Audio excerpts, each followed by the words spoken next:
So let's get to some real football. All right, now American football.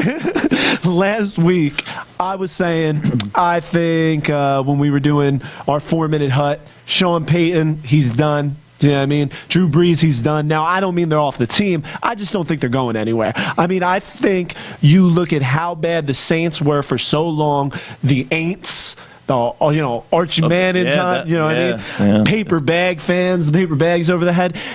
Because he won one Super Bowl, is he untouchable there? Because he just got a 5-year extension.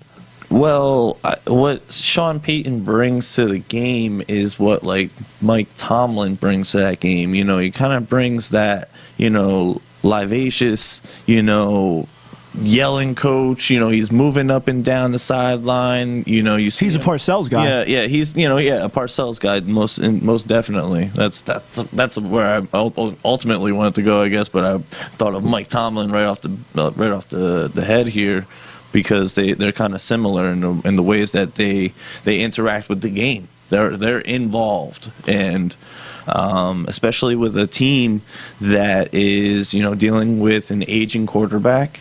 And not only that, now they're, they have to make big moves in a division that's growing up very quick. You got a young Panthers team, you got a young Buccaneers team. Yeah, they can't just walk through the division anymore. Exactly. They've been 7-9 the past 2 years. Exactly. So they still move the ball, they still get the job done.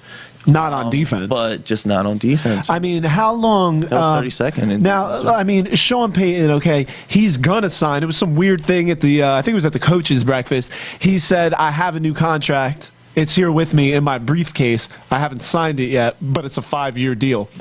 Okay, and that's pretty. That's pretty cool. So the specifics of it are totally known yet, but he did have 2 more years on his original deal at about $8 million a year, and he's 52 now. He has a total record of 87-57, which is real nice. But like I said, the past 2 years, though, they've been 7-9. That record used to be a lot better. What they did earlier in his career is still shining so bright. That's what I'm saying, though. Coming from such a team that's had, like, no luck. Do you know what I mean? Winning a Super Bowl, the onside kick, beating Peyton Manning. Do you know what I mean? Like, do you think that gives him... Because that's what I always kind of thought about Coughlin, and he had 2 Super Bowls, but they finished under 500 for 3 years in a row. They're giving Peyton an extension. There's a couple things that I've grown to understand about the Saints, and the one thing that I will say in summation, to save us a lot of time, is if they can overcome Katrina, they can overcome this, and they're going to deal. I think Drew Brees might get looked at as another Peyton Manning. Going out with the crown on his head. Do you think the Saints are going to come together that much? Not this year, but within the next 3, I could see them making some moves. They're gonna obviously have to start addressing that defense immediately. Well, I mean, it's not after the bounty gate, though. It's gonna be hard for them because, like I said, there's always gonna be that negative stigma on their defense. Yeah, but on top of that, too, I mean, I think playing in a dome, I think nowadays that puts you at a disadvantage almost, because it seems like these teams, and you look at the Falcons. Concrete hurts. Yeah, well, injuries, but I'm not even talking about that. I'm just talking about the indoor conditions. They never win an away game. This year they was a little flip-flopped, but I mean, your recent history, they're terrible on the road, just like the Falcons are. And playing in a dome. Well, playing in a dome, is, I can just say because I played lacrosse, and we got to play maybe like 2 indoor games, and that, it hurts, man. It hurts real bad, because think about it like this. It's like you got a thin piece of rubber and fake grass on top, all right? And then underneath that is just straight concrete, and concrete is not forgiving like the soil. Yep, exactly. So you're gonna increase a lot of injuries. So, and then not only that, dealing with with Drew Brees being in the condition that he was in these last couple of years, I don't know how much magic he's going to be able to pull out, but I have a feeling within maybe 4 years. But is Breeze going to be there in 4 years? Or you see him doing it with somebody else? I see them picking up somebody in about 3 years.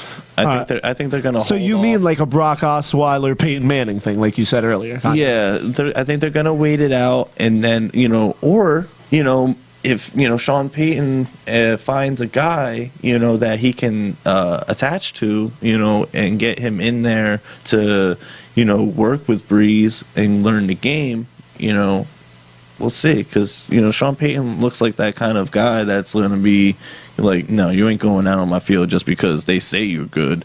You need to prove to me that you are good. All right. Well, let's wrap things up on the Saints there, and let's drive. Well, not drive over. That would be terrible. Let's fly over. Yeah, let's take a fly to Philadelphia with the Eagles. Soaring with the Eagles. Never. Oh, boy. Fly, Eagles, fly. Not on this podcast. Well, you know what? That's for our missing buddy. I'm sorry. I had to represent a little bit. Like I said, I gotta be biased in some sense, and show a little love. But that is scary. So, my question, leading into this is, how hurt are you to see Ruben Randall to the Eagles? I'm not really hurt at all. I mean, I'm really not high on Ruben Randall. I was when he was drafted. You know what I mean? Talk about a bad draft. David Wilson in the first round. Okay. Yeah. Now, that's nobody's fault. The dude basically got a broken neck. I mean, not really, but he has serious neck issues. You know what I mean? Has to retire. Ruben Randall in the second round, we're not even going to get a second contract out of him. He was playing with Victor Cruz at his peak. He should have been able to capitalize.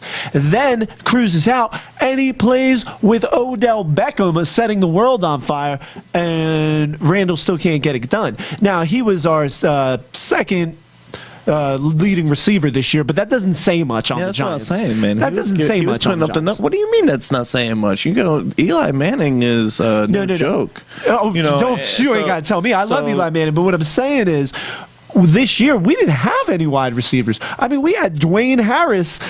What was he, like a number 5 for the Cowboys, special teamer? We had him in a starting role. Do you know what I mean? We didn't have any outside of Beckham. Do you know what I mean? You better be the number 2 Ruben Randall if, I don't know. He was still underachieving. It's been in his career, he played out his whole rookie deal, you know what I mean? And, coming right out of LSU, Odell Beckham, they were teammates. He never really made it there. Do you know what I'm saying? He never really took that next step. So, I mean, Philadelphia is not, giving him a huge contract. $3 million, 2 years, $500,000 in guarantees. And it's very incentive-based. Also, so he's not even. Yeah, it's very incentive based. He could earn $3 million. I'm a little surprised with that, just because they just threw money at Matthew Stafford. Not Stafford. Sam Bradford. I'm like, they're both terrible. They're both You know what? They just need to be more melded together because of their just terribleness. Think you get one real quarterback then? Maybe. Maybe 3/4. Or maybe in the alchemy, you actually come out with a worse quarterback. Yeah, it just splices together the wrong way. It's you had too much stank in there. So you added too much stank to the mix, and now you're stuck. But it looks like they have another target. Now they have another, at least a number 2 wide receiver now, because Riley Cooper wasn't that dude, and they were hoping that he was going to do something. So, well, they got rid of all their wide receivers when Chip Kelly was in town. Does everybody remember when that happened? Sorry, Eagles fans. No, I'm not.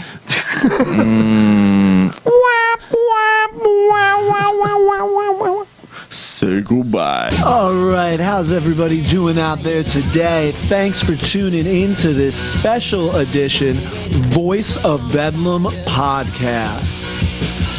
If you want to take that next jump with your business or company, you need to come over and advertise on the Voice of Bedlam podcast. Get your ad heard by thousands on a reoccurring basis. Just click buy now and send us your info. Thanks a lot, guys.